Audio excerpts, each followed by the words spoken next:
queria perguntar aqui pra Nicole. É melhor se você tivesse duas opções. Você só pode investir em 3 ETFs bem escolhidos, ou você pode incluir 10 ETFs na sua carteira, mas você não tem tanto grau assim de escolha. O que você preferia? 3 ETFs bem escolhidos, com certeza. Não precisa nem pensar muito, porque você não precisa de uma carteira com 15, 20 ETFs para ter uma performance que vai atender ao seu objetivo. O pessoal às vezes, eu quero ficar batendo benchmark, eu quero não sei o que, IPCA mais 7, por que minha carteira não tá rendendo IPCA mais 7? Você não precisa necessariamente bater um benchmark porque você não é gestor. Você precisa que o investimento sirva para você, para a sua meta, para o que você tem de experiência, para o quanto você tem de financeiro, onde tu quer morar, o que tu quer fazer da tua vida. Porque, por exemplo, não tem como você comparar a sua carteira com uma carteira que tem muito mais condições do que você, por exemplo, de aporte. Então, essa comparação é injusta. A carteira da outra pessoa vai crescer muito mais do que a sua, né? Então, não tem como fazer essa comparação. Então, sem dúvidas, eu escolheria 3 ETFs e escolheria bem esses ETFs que fazem sentido para o meu perfil do que ter 10 ETFs aleatórios que, por exemplo, pode ser de algo que eu nunca nem ouvi falar na minha vida. Por que eu vou botar o meu dinheiro nisso? Sim. Né? Então, com certeza, 3 ETFs bem escolhidos seria minha resposta. E você falou uma coisa interessante, porque as pessoas seguem os influenciadores, né? Principalmente esses que têm quadros nos seus canais de investimentos abertos.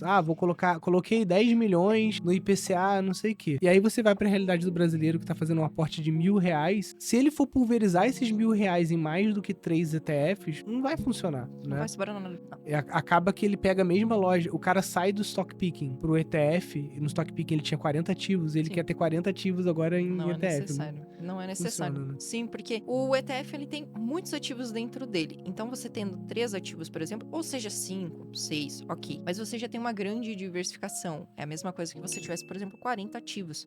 Na verdade, não é a mesma coisa, mas, digamos, proporcionalmente, você tem uma grande quantidade de ativos individuais, você ter uma grande quantidade de ETFs. Mas a diversificação não é a mesma, porque a quantidade de ativos dentro de um ETF é muito maior do que uma carteira individual. Se você tiver 40 ativos, você não vai ser tão bem diversificado quanto um VT da vida que investe no mundo todo. E você só tem um ETF, né? Então, essa comparação e essa questão é bem importante ser esclarecida. Respondendo essa pergunta sobre se é melhor ter 3 ETFs bem escolhidos ou 10 aleatórios, na realidade, é muito mais importante do que o ETF, que é uma mera casca, né? Sim. É o mesmo conceito de você ter 3 sacolas de supermercado. É melhor ter 3 sacolas de supermercado ou 10 sacolas. Depende do que está dentro, né? Então, esse ponto é importante. A principal questão, na realidade, é as macroclasses, né? Eu sempre falo que, basicamente, a pessoa ela tem 2 perguntas principais que ela tem que responder na carteira dela, que são as principais. Depois ela vai nichando. Primeiramente, quanto no Brasil, quanto no exterior, ou seja, quanto no país dela, quanto fora do país dela. Isso se aplica ao Brasil, se aplica a outros países. E quanto em renda fixa e variável. Essa é a principal questão de macroalocação que a pessoa tem que responder. Inclusive, a gente faz bastante isso na nossa consultoria, porque muitas vezes as pessoas chegam com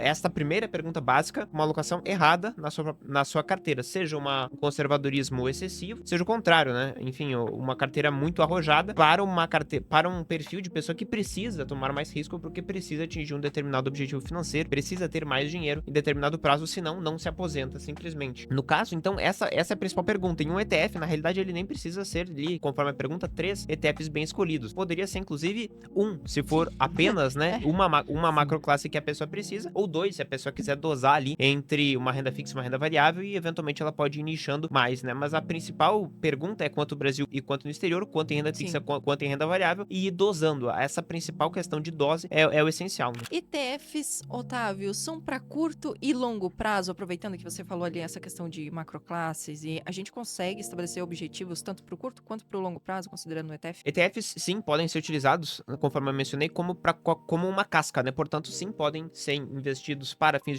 de curto prazo, né? Exemplos clássicos que o pessoal gosta de utilizar. Otávio, onde é que eu coloco meu dinheiro para um objetivo de curtíssimo prazo, né? Enfim, as pessoas, normalmente, para gastos em 1, 2, 3 anos, podem colocar em Tesouro Selic, podem fazer isso através de ETFs, né? Tem até alguns fundos que fazem isso no Brasil. LFTS11 é um exemplo que faz isso. LFTB11 é um fundo que faz isso, que tem 92% em Tesouro Selic, ou seja, sim, para curto prazo também, né? Um ETF ele é só uma casca, mas também, obviamente, para objetivos de mais longo prazo. Então, dentro deste fundo, dentro deste ETF, você não vai ter ali apenas ativos pouco arriscados, pouco voláteis. Você pode ter ativos que têm um nível de volatilidade um pouco maior, mas entregam para você aquilo que você precisa. Uma rentabilidade esperada maior, um risco proporcionalmente maior, eventualmente uma blindagem abordagem à inflação maior, né, que pode acontecer. Nesse momento, né, a taxa Selic brasileira tá bem alta, ali próxima a Sim. 15%, portanto, quando a gente considera o juro real da renda fixa pós-fixada no Brasil, ou seja, ali de um Tesouro Selic ou de um CDI que você tenha, você já tem um juro real embutido alto. Mas você não sabe quanto é que vai ser esse juro acima da inflação, esse juro real, daqui a 5 anos, daqui a 10 anos, isso é imprevisível. Quando você investe, eventualmente, até em ETFs, né, ou em fundos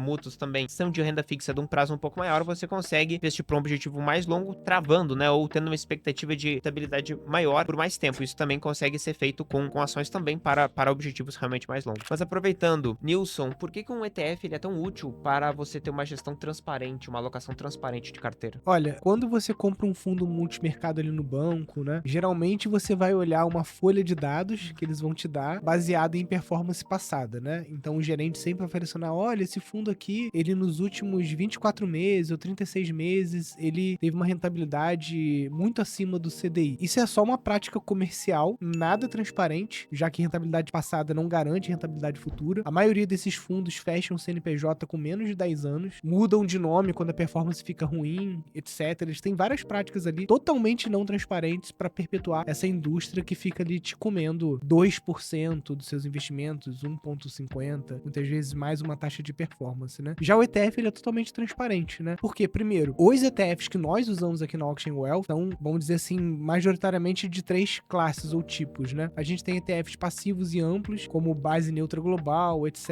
A gente tem os ETFs de fatores, que tem uma metodologia ali baseada em matemática, estatística e algoritmos, né, para você selecionar uma determinada gama de empresas. E a gente tem os ETFs de renda fixa. Todos eles têm uma metodologia muito transparente que você pode consultar, você sabe exatamente. Um fundo de gestão ativa é o que o gestor achar melhor. A gente viu aí gestor grande que perdeu o dinheiro de todos os cotistas, né? Aquele caso lá do sobrinho do Armínio Fraga, né? Então, gestão ativa, ela é uma aposta. Você tá apostando que o Ray Dalio vai conseguir fazer uma leitura macroeconômica do cenário todo e com isso bater o ETF. E aí você olha no longo prazo, 90% das pessoas não batem o ETF, né? Então essa transparência, primeiro, de você entender que é um ativo que está seguindo um índice, né, amplo, com taxas de administração muito baixas e de quando você olha janelas longas, né, ali de 10, 15 anos, você vê que praticamente não tem fundo que bata isso, ainda mais com esse custo, né? A grande sacada do ETF é que ele é um fundo, sim, mas ele é um fundo de custo ultra baixo. Diferente desses fundos comerciais que as corretoras tentam empurrar, tem uma corretora grande aí que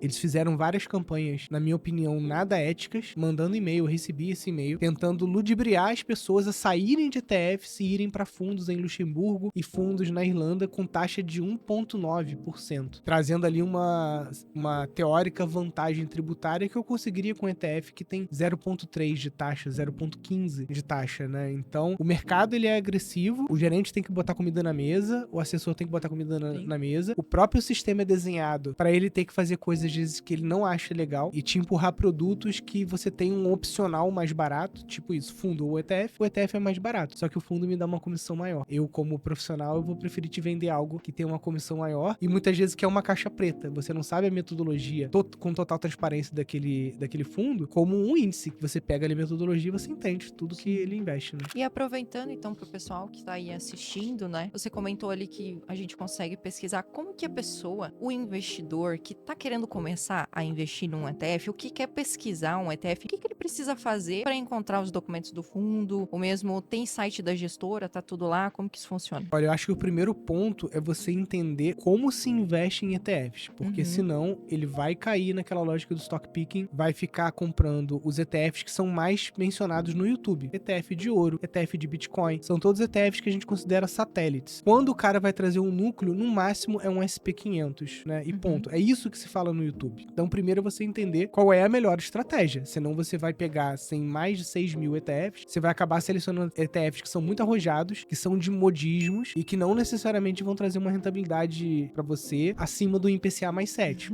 Que, por exemplo, se você entende como você deve investir, uma estrutura núcleo satélite, um núcleo amplo, como, por exemplo, uma base neutra como o VT, e o VT tem dado IPCA quase que mais 9, né? Em termos nominais ali, você tá investindo de uma maneira certa, que é, eu tô pegando o palheiro inteiro, como o John Bogle fala, né? Ao invés de tentar encontrar aqui a agulha no palheiro, o John Bogle fala, não, compre o palheiro inteiro. É como se você comprasse o cassino inteiro. Você não precisa acertar o blackjack ali, a roleta, não, você precisa ser dono do cassino. Pra você ser dono do cassino, você tem que comprar um índice mais amplo que tem. O próprio John Bogle, ele comete aqui no livro dele, por um viés doméstico, né?